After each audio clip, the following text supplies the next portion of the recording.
So basically पिछले lecture में हमने पढ़ लिया कि किडनी के फंक्शनिंग को रेगुलेट कैसे किया जाता है, right? After regulation, for today what we understand is disorders of kidney. ठीक है. Now when we talk about disorders of kidney, one of the major disorder of kidney is nothing but renal failure.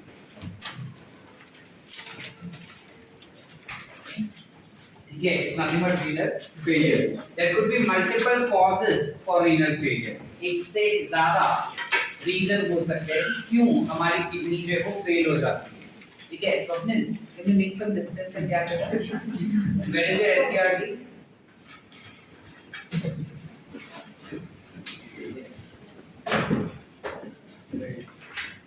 Kidney fail होने के multiple reasons हो सकते हैं. Major reasons, major cause of kidney failure will include abnormal or excessive alcohol consumption.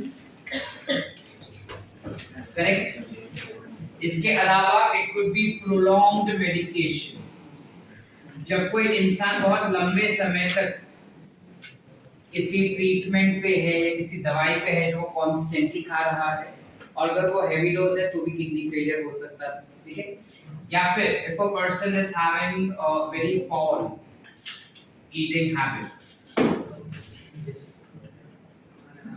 ठीक है, ज्यादा तेल वाला खाना या फिर ज्यादा प्रोटीन वाला खाना, ठीक है, इस टाइप के फूड आइटम्स अगर वो खा रहा है कंसिस्टेंटली तो भी किडनी पे असर हो सकता है. हालांकि इसका असर कम होता है, इन दोनों का असर ज्यादा होता है किडनी फेलियर पे. ठीक है. आप क्लियर आप क्लियर बेटा. Now we have already understood in our previous lectures that kidney failure can be of two types, right? You have something called as acute renal failure, or you can have chronic renal failure. हमें इन चीजों के ज्यादा details दिए नहीं है NCERT में, इससे ज्यादा डिटेल में जाएंगे भी नहीं. ठीक है. Let us stick to how much we are required to understand. When a kidney fails, there are multiple things which go abnormal in your body. Major thing that goes abnormal in your body is blood purification. Kidney का function क्या होता है कि हमारे blood के अंदर जितना भी नाइट्रोजनस वेस्ट होता है उस नाइट्रोजनस वेस्ट को निकालना और बाकी ब्लड को वापस हार्ट के पास भेज देना. जो नाइट्रोजनस वेस्ट निकाला है उसको यूरिन में बॉडी से बाहर फेंक देना. This is the function of your kidney. अब अगर किडनी का फंक्शन करना ही बंद हो गया, kidney is unable to function correctly, तो ये नाइट्रोजनस वेस्ट ब्लड से सेपरेट ही नहीं होगा ना बेटा. Yes sir. नाइट्रोजनस वेस्ट अगर ब्लड से सेपरेट नहीं हुआ तो बॉडी के अंदर घूमते रहेगा. बॉडी के अंदर जब वो घूम रहा है तो अलग अलग जगह पे डिपॉजिट हो जाएगा. इतना सारा है इसलिए. समझ पा रहे? जैसे अगर सिंपल पानी रहेगा, उस पानी को मैं फेंक रहा हूँ तो पानी तो एक जगह से दूसरी जगह पे जाके चले जाएगा. पानी के अंदर अगर कीचड़ रहेगा, अगर मिट्टी रहेगा और मैं ऐसे फेंक रहा हूँ, पानी आगे चला जाएगा, लेकिन इतना ज्यादा मिट्टी होने की वजह से मिट्टी कुछ पीछे छूट जाएगा और पानी आगे जाते जाएगा. यस और सेम चीज होता है. जब नाइट्रोजनस वेस्ट तुम्हारी बॉडी में ज्यादा बढ़ जाता है तब ब्लड तो फ्लो होते जाता है, लेकिन नाइट्रोजनस वेस्ट जो अलग अलग ऑर्गन्स पे डिपॉजिट हो जाता है. Due to that deposition the organs start getting failed. Major organ that gets failed becomes kidney first. Actually kidney failure की वजह से deposition. Are we getting the point? Yes. Yes or yes.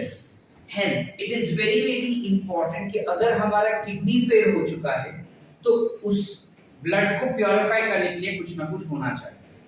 So the ultimate treatment that we opt for becomes your dialysis. To what you call it as hemodialysis. Hemo यानी blood. तो blood का dialysis कर रहे हैं. ठीक है. You have peritoneal dialysis also. Peritoneal dialysis will be of lymph, peritoneal fluid basically. ठीक है. बट वो हमारे सिलेबस में नहीं है नीट के. हमारे नीट के सिलेबस में हीमोडायलिसिस है तो हम इसी को पढ़ेंगे. अब इसमें एग्जैक्टली क्या होता है. सपोजली ये एक इंसान का हाथ है, ठीक है, जिसको ब्लड प्रॉब्लम हुआ है, किडनी प्रॉब्लम हुआ है. इस इंसान के हाथ में से आर्टरीज में से ब्लड को कलेक्ट कर लिया जाएगा बेटा. जिस ब्लड को कलेक्ट किया है उस ब्लड के अंदर you will add something called as heparin. Why are we adding heparin? What is the role of heparin? Alisha, right? Quick what is the role of heparin? अब भी जस्ट 2 दिन पहले हम स्टार्टर का टेस्ट दिए थे।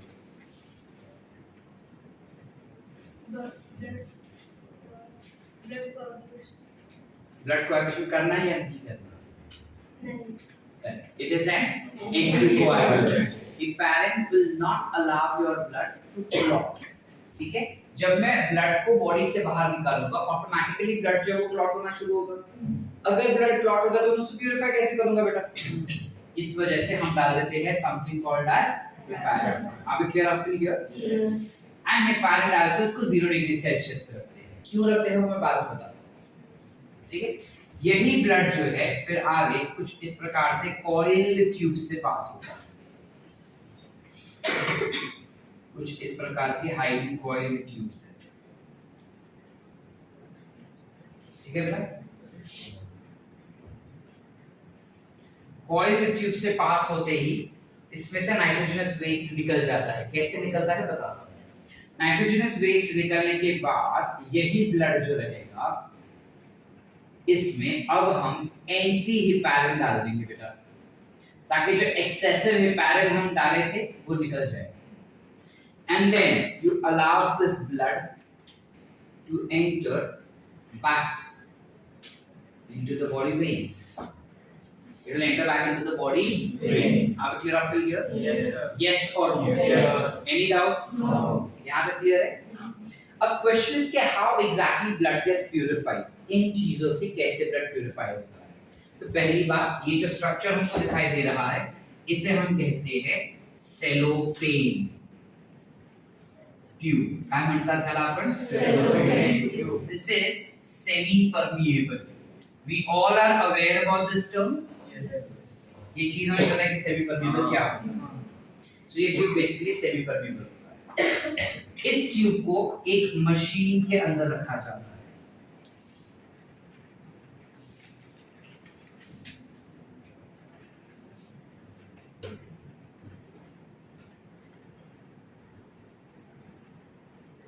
ठीक है, इस ट्यूब को एक मशीन के अंदर रखा जाए जिसे हम कहेंगे डायलाइजिंग मशीन, जिसमें क्या किया जाता है वो हमको देखिए।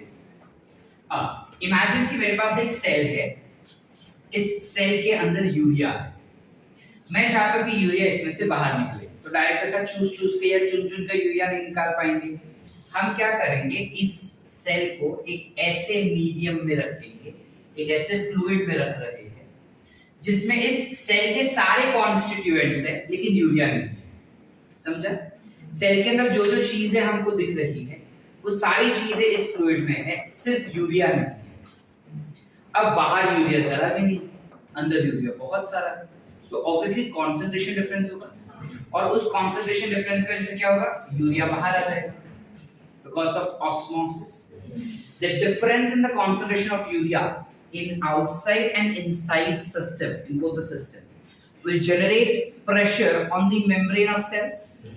Yes or no? Yes. जब उस सेल मेम्ब्रेन पे प्रेशर जनरेट कर रहा है, उस प्रेशर को न्यूट्रलाइज करने के लिए, यानी उस प्रेशर को जीरो करने के लिए अंदर वाला यूरिया जो है वो बाहर आना शुरू कर देगा। तो ultimately my cell gets free from urea.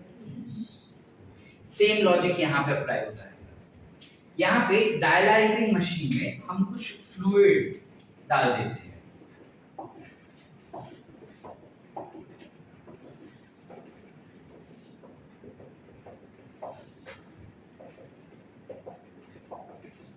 कुछ फ्लूइड ऐड किया होता है। ये जो फ्लूइड इस पर्टिकुलर मशीन में हमने डाले हैं, that fluid is firstly called as dialysing fluid. We will call it as dialyzing fluid. इस fluid का composition will be exactly same as that of blood composition. यानी कि हमारे blood के अंदर जो chemicals जिस concentration में मुझे चाहिए वो chemicals उस concentration में हमने artificially डाल के रखे हैं एक fluid के अंदर। समझ पा रहे हैं?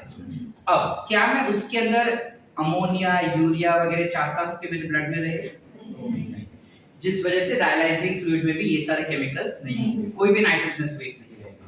नाइट्रोजनस वेस्ट नहीं है, यानी अंदर से सारा नाइट्रोजनस वेस्ट है वो धीरे धीरे करके बाहर आएगा बेटा। यस और नो?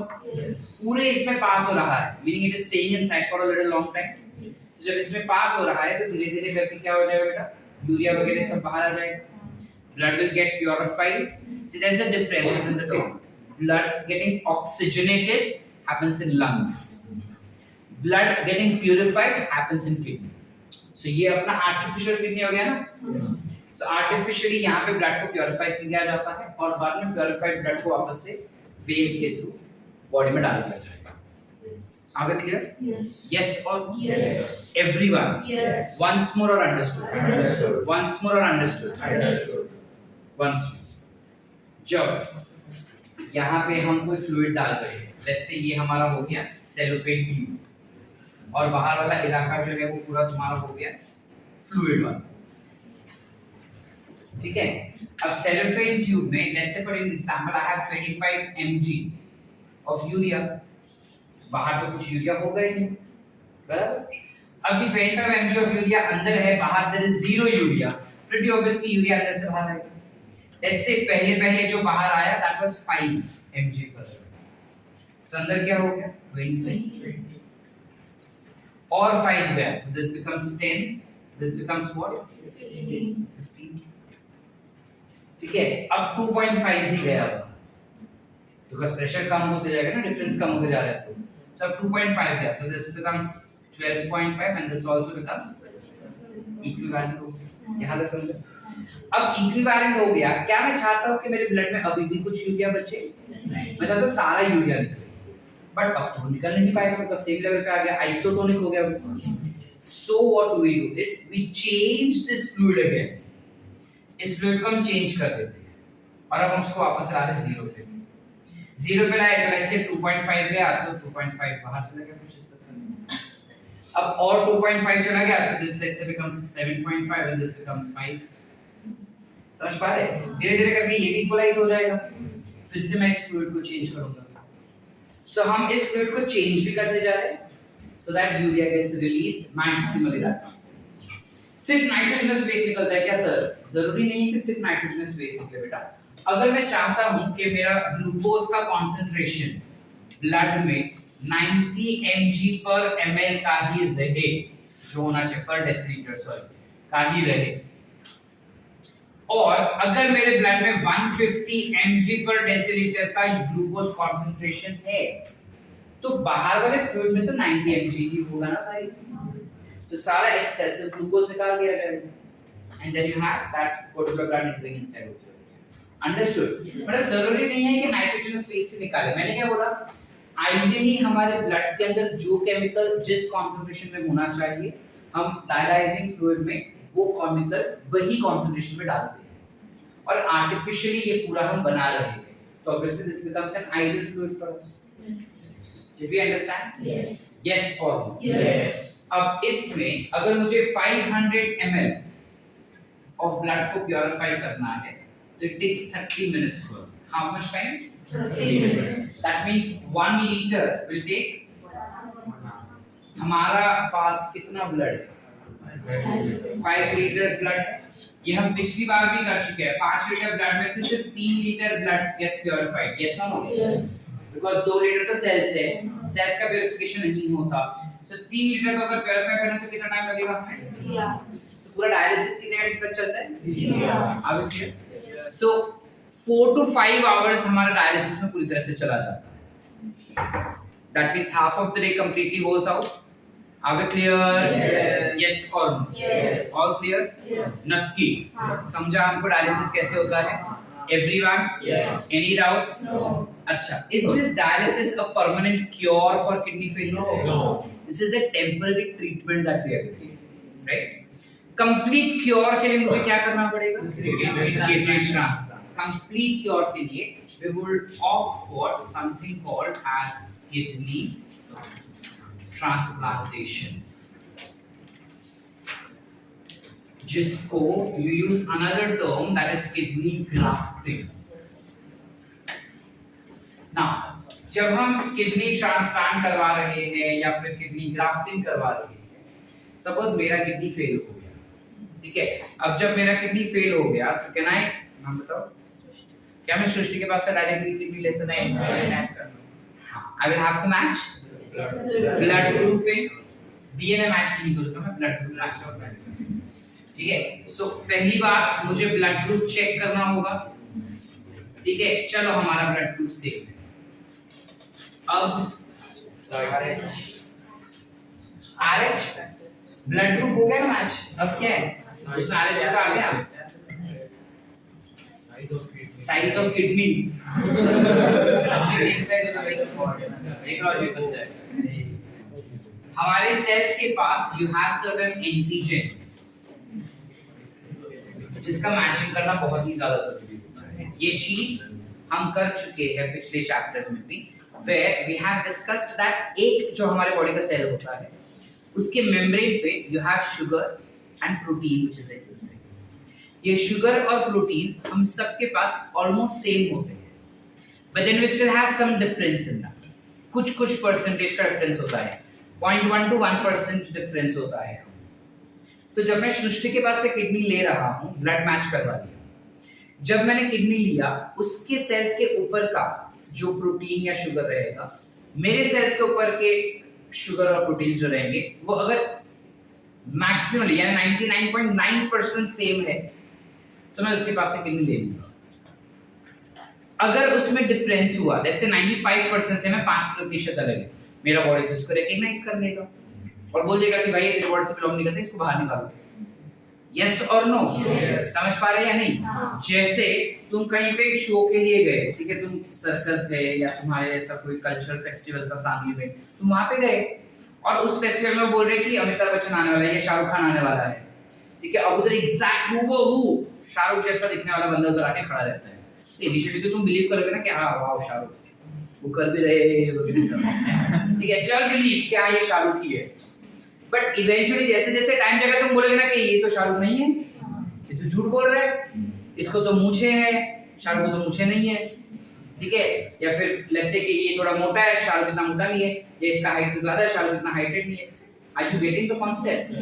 दैट धीरे-धीरे पता चलता है कि सेम शाहरुख जैसा दिखता है लेकिन शाहरुख नहीं है, इमीडिएटली नहीं पता चलता। Are you getting? Yes.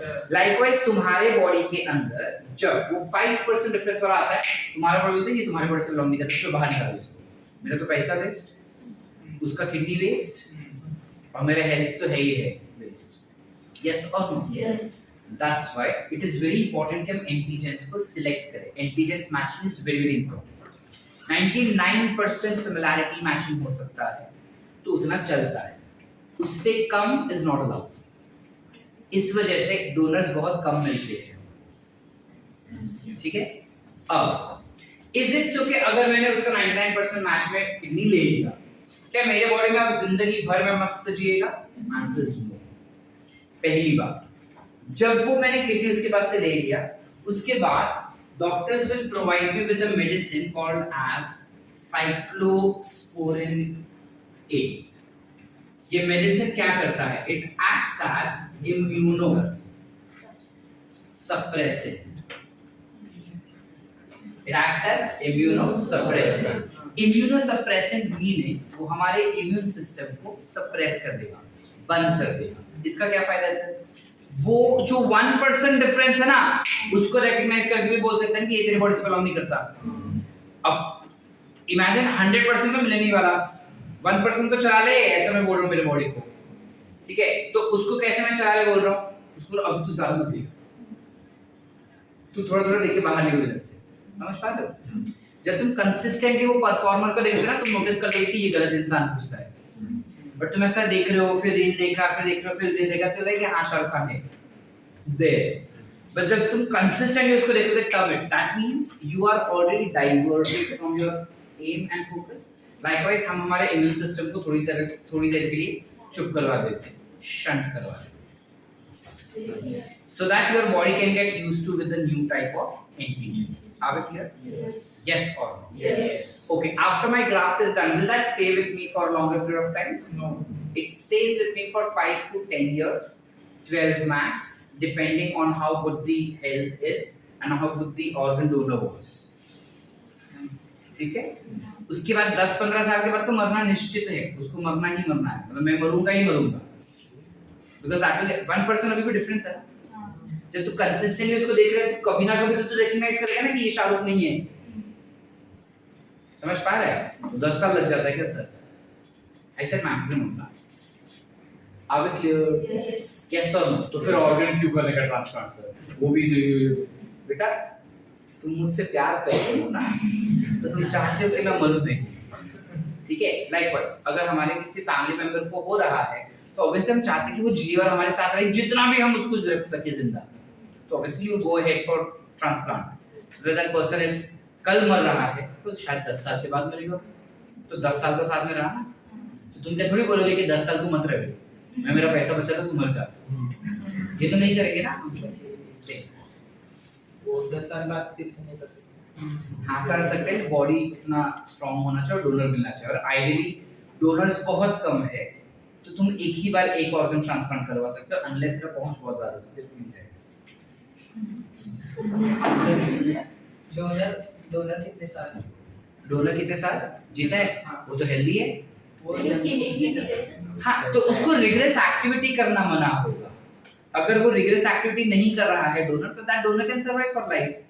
हाँ अभी उसके बॉडी में थोड़ी कोई इन्फेक्शन है, मैं अगर मेरा किडनी किसको दे रहा हूँ, मैं एक किडनी पे खाना पीना सब खा सकता हूँ, जस्ट दैट अभी मेरे को रेस्ट्रिक्शंस आ रहेगा कि ज्यादा ऑयली नहीं खाने का, ज्यादा फैटी नहीं खाने का, अच्छा हेल्दी फूड खाने का, कोशिश करने का कि इन्फेक्शन बॉडी में कम जाए, ठीक है, ज्यादा सीढ़ियों नहीं चढ़ने का, उछल कूद नहीं करने का, हैवी वेट नहीं लेने का, वैसे रिस्ट्रिक्शंस आ जाएंगे मेरे लाइफ में, but then I will still survive very nicely.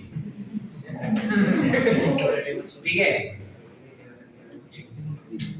I think such selfish people stay with us. Sort है? Yes. Did we understand kidney transplant वाला concept? Yes. Any doubts?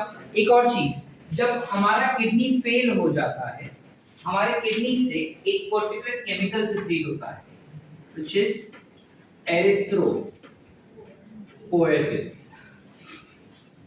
This chemical tends to induce RBC production. तो अगर kidney fail हो गया, if suppose your kidney gets failed, if renal failure हो गया, क्या erythropoietin बनेगा? नहीं। आरबीसी बनेगा? तो सिम्टम्स में मुझे क्या दिखाई देगा? Person suffering from anaemia. Are we clear? Yes और ये एक चीज याद रखना, कहीं पे उतना प्रोमिनेंटली दिया नहीं है अपने को, बट देन ये एमसीक्यूज में पूछा जा चुका है 2-3 बार, ठीक है? याद रहेगा। चले आगे। क्या ये हाँ, why am I making this particular entire process at 0 degree Celsius? Supposedly, कि रुकना, हाँ। तो one is of course viscosity, but उतना हाई फंड समझेगा नहीं, मैं सिंपल वाला रीजन बताऊंगा, ठीक है? विस्कोसिटी समझता है? हाँ। वो आकाश पहले बनाते हैं, वो फिर वापस बाइजूस में से देख लेगा। अच्छा मैं ही बता देता हूँ। सुनो, सब बाइजूस से ही सर ने क्या नहीं, Why am I promoting on my channel? चलो। Problem Science Academy is better than me. Yes. Yes. Next. सुनो, क्या बेसिकली होता है? Of course, one reason is that viscosity maintain करने के लिए हम 0 डिग्री पे करते हैं, ठीक है? लेकिन लंबा प्रोसेस है, डिग्री में पढ़ लेना अच्छे से। सिंपल प्रोसेस बताता हूँ। सपोज मेरा भी किडनी फेल हो गया, इसका भी किडनी फेल हो गया, ठीक है? अब पहले जा रहा हूँ मैं डायलिसिस के लिए। सपोज मेरा किडनी फेल हो because of some bacterial infection. अब जब ब्लड निकाला तो ऑब्वियसली उसके अंदर बैक्टीरिया होगा। अगर मैं 0 डिग्री पे नहीं लाता उसको, तो बैक्टीरिया डिपॉजिट होना शुरू हो जाएगा। बैक्टीरिया डिपॉजिट होगा तो वो पूरा सिस्टम के अंदर बैक्टीरिया। अब मेरे पास जब हो जाएगी तो उसके ब्लड में भी वो बैक्टीरिया जा सकता है, तो उसको भी वो इन्फेक्शन हो सकता है।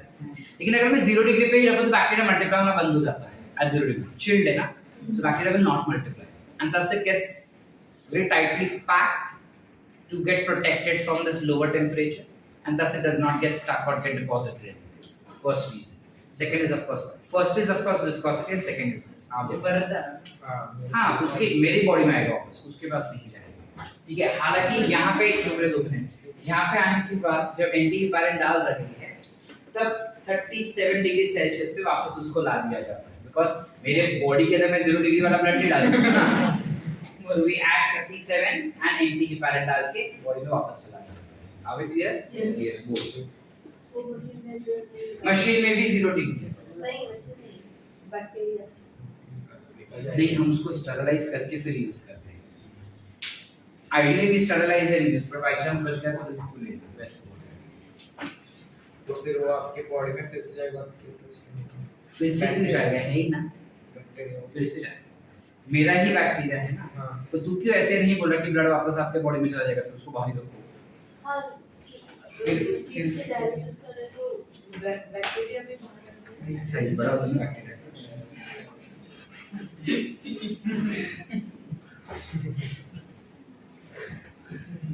शॉर्ट है? Any doubts?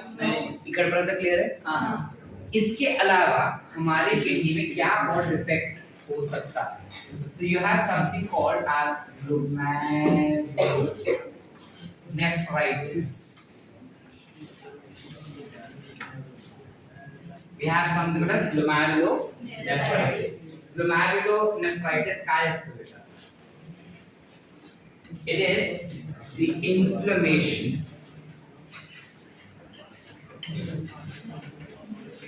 of nephron due to bacterial or fungal infection. Bacteria या फिर फंगस का इन्फेक्शन हो जाता है, या फिर डिपोजिशन ऑफ नाइट्रोजनस वेस्ट हो जाएगा, तब ग्लोमेरुलोनेफ्राइटिस हो सकता है। ठीक है?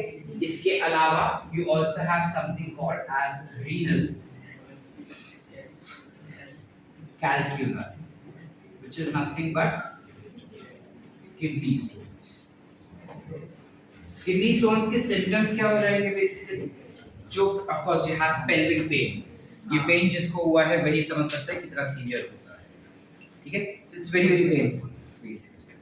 So pelvic region में, यानी इस region में pain होता है because kidney अपना इस region में है। इसके अलावा urine का जो micturition intensity होता है वो slow हो जाता है। There is irregular urine which is released from the body.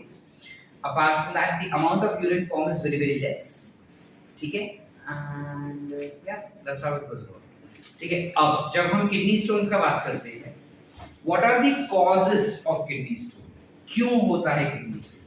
अलग-अलग reasons है। ठीक है? One reason again being if there is foul eating habit, गलत चीजें खा रहे हैं, अनहेल्दी चीजें कंसिस्टेंटली खा रहे हो तुम, या कोई बंदा consistently prolong period of time के लिए प्रोटीन डाइट पे है, या फिर कोई प्रोलॉन्ग पीरियड ऑफ टाइम के लिए कोई मेडिकेशन, स्पेसिफिक मेडिकेशन या ड्रग्स पे है। ठीक है? या ऑफ कोर्स ड्रग एडिक्ट है अगर कोई बंदा। इसके अलावा if the person is eating less fibrous food, ठीक है, फाइबर वाला फूड कम खा रहा है, अल्कोहल कंजम्पशन ज्यादा हो रहा है उसकी बॉडी के अंदर, ये सारे अलग-अलग रीजंस हो सकते हैं। या फिर मेजर रीजन पानी कम पी रहा है। ठीक है? अगर पानी कम जा रहा है तो भी किडनी स्टोन होने के चांसेस है। अगर तुम यूरिन को बार-बार लॉन्ग पीरियड ऑफ टाइम तक रोक के रखते हो तो भी किडनी स्टोन होने के चांसेस बनते हैं, बिकॉज़ तुम्हारे ब्लैडर में स्टोर होना बंद हो जाएगा, तो किडनी में ही बार-बार रीएब्जॉर्प्शन होता है, जिस वजह से there is excessive level of urea और यूरिक एसिड और nitrogenous waste is seen in the kidney that gets deposited in the kidney forming stones. तो कौन से टाइप के stones हो सकते हैं? You can have calcium stones, which can be of calcium carbonate or it can be of calcium phosphate. We can have amino acid के stones, or you can have ketone stones. ये दोनों ही तब होता है जब बंदा प्रोटीन डाइट पे है प्रोलॉन्ग पीरियड ऑफ टाइम। ठीक है? या फिर the person can have struvite stones, ये तब होता है जब बंदे के पास बैक्टीरियल इन्फेक्शन हुआ।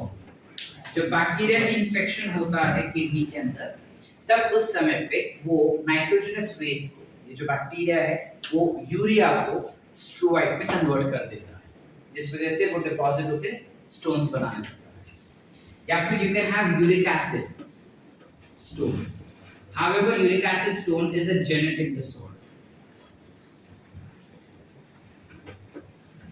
जब किसी बंदे के अंदर जेनेटिक abnormality हुआ रहेगा, जीन्स में गलती हुआ है, तब यूरिक एसिड का प्रोडक्शन बढ़ जाता है बॉडी में, leading to formation of kidney stones. Are we clear? Yes. Any doubts up till here? Amino acid और कीटोन जब प्रोटीन ज्यादा खाते हो, तो प्रोटीन का ब्रेकडाउन भी होगा। प्रोटीन के ब्रेकडाउन के समय पे या तो कीटोजेनिक प्रोडक्ट बनते हैं या अमीनो एसिड्स बहुत ज्यादा रहेंगे। कितना पानी पीना चाहिए? बहुत, मतलब 3 लीटर मिनिमम पर डे। ठीक है। क्योर कैसे करना है? किसको? वो निकालते हैं। किडनी को लेजर ट्रीटमेंट से निकाल सकते हो तुम, या ज्यादा पानी पी के निकाल सकते हो। तो किसका क्या? किडनी में ही लेजर ट्रीटमेंट होता है। आपने बोला ज्यादा पानी पी के किडनी को निकाल किडनी से निकाल सकते हैं ज्यादा पानी पी। ठीक, पर उसका भी रेंज होगा ना उसको, किसका? उसको उनका कितना छोटा कितना बड़ा हो सकता है देखो वो है। नहीं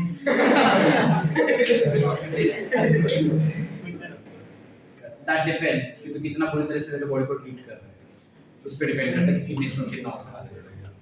ठीक है। गाल ब्लैडर में जब स्टोन हो जाता है, गाल ब्लैडर पता है कुछ होता है नहीं, लिवर पता है, लिवर में से बाइल जूस निकलता है पता है, बचपन में पढ़ा था।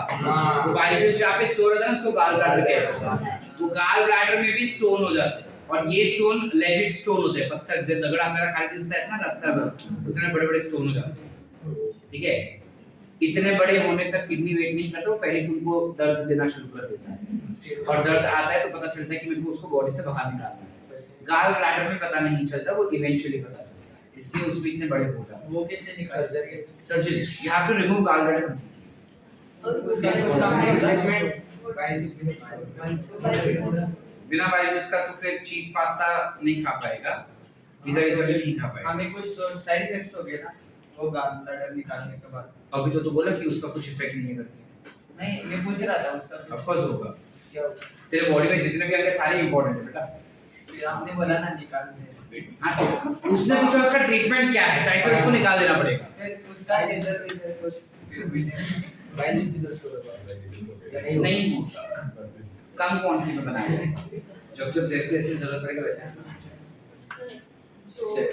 सर अगर किडनी हमें ट्रांसप्लांट करनी है तो स्टोर हो सकती है फ्रिज में?